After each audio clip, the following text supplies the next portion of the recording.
Yo, what's up guys? Welcome back to another video. Before we get things going, I just want to take a second to give you a little warning.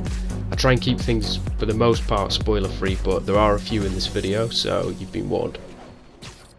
Okay, let's dive straight into the gameplay. I'll start by talking about the swinging in Spider-Man, as that's how you spend most of your time traversing Manhattan. The basics of swinging are very simple. Hold R2 to swing, and release or press X when you want to let go. The later into the swing you release, the more altitude you gain. If you release or jump mid-swing, you gain more speed. Pressing L3 puts you into a freefall dive. You can press X anytime to do a web zip, which pulls you forward in the direction you point the left analog stick. This move is great when you want to change direction quickly and without losing altitude. You can also press both triggers to web zip onto a single point, and a correctly timed press of X launches you off, giving you a boost of momentum. Holding R2 when hitting a wall will instigate a wall run. From here you can jump off with a flourish, or use your webs to zip around the corner. There's also tricks you can do mid-air to gain small amounts of XP. The city is a playground for you to swing through. Insomniac have nailed the way it feels to be Spider-Man with a fast and fluid traversal system that forces you to change your approach depending if you're swinging low to the ground, springing off lampposts, zipping over rooftops, or swooping in huge arcs between skyscrapers. The more time I spend with the game, the better I become at swinging around the city, chaining tricks and wall runs, zips and point launches just for fun, in what feels more like a Tony Hawk game. Spider-Man is animated excellently, making all your aerial acrobatics a sight to behold. This really helps to drive home the power fantasy of becoming Spider-Man. That leads me on to the combat and how fun it is to seamlessly transition from swinging around the city into brawling with Manhattan's legions of goons and thugs back to swinging again. The combat can be broken down to dodging with circle, attacking with square, web zip attacks, web pulls and throws with triangle, and web attacks with R1. There's a focus and combo meter that fills as you fight so you can execute finishing moves on enemies and heal. But the combat is deeper than it appears on the surface, offering the player options on how to utilise your abilities. There are 3 skill trees that have you unlocking different abilities, like being able to yank an enemy's weapon away and throw it back at them, and performing a mid-air swing kick. There's a whole bunch of gadgets like a spider drone that attacks enemies for you, a trip mine web that's great for stealth encounters, and a web bomb that's perfect when you're overwhelmed by a group of enemies. Now would be a good time to talk about the different suits you can unlock through doing activities around the city as well.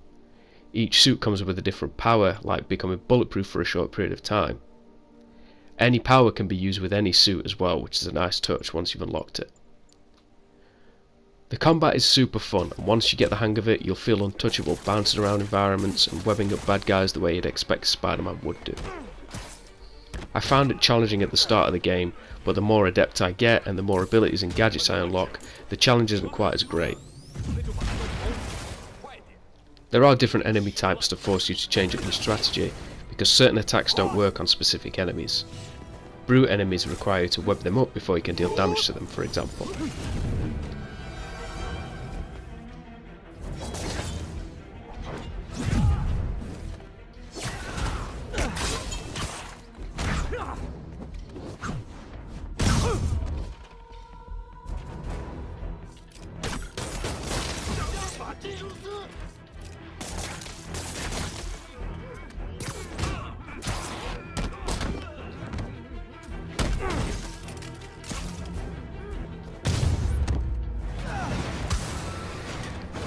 The game has some jaw-dropping action set pieces and cinematics that make good use of QuickTime events that I normally hate in games.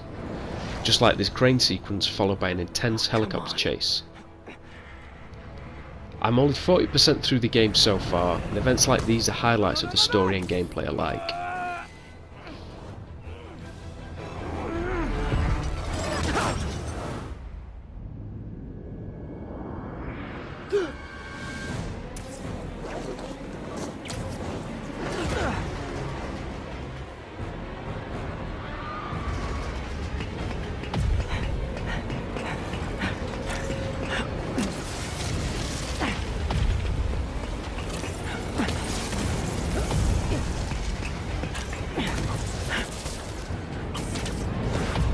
Go!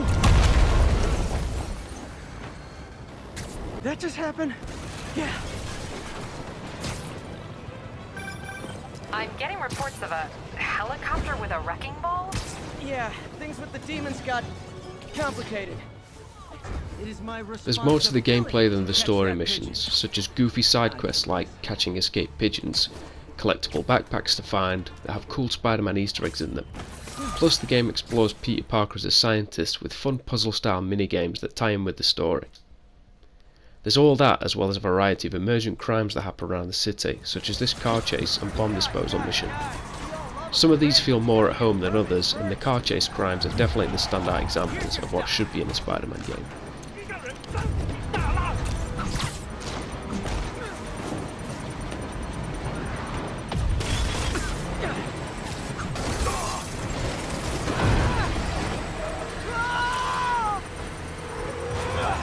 There's a bomb in the truck. Gotta disable it.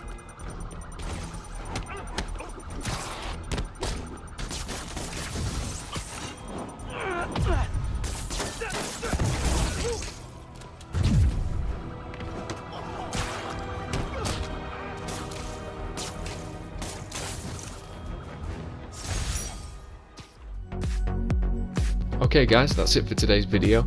Next time we'll be taking a deeper look into the story of the game, as well as the duality between Peter Parker and Spider-Man, as well as a few other different mechanics that I've not actually mentioned in today's video. All that and more next time. Thanks for watching. See you in the next one. He's right. 5 years ago, you walked in here and told me you were inspired by my mission to help others. Now it's you who inspires me. PlayStation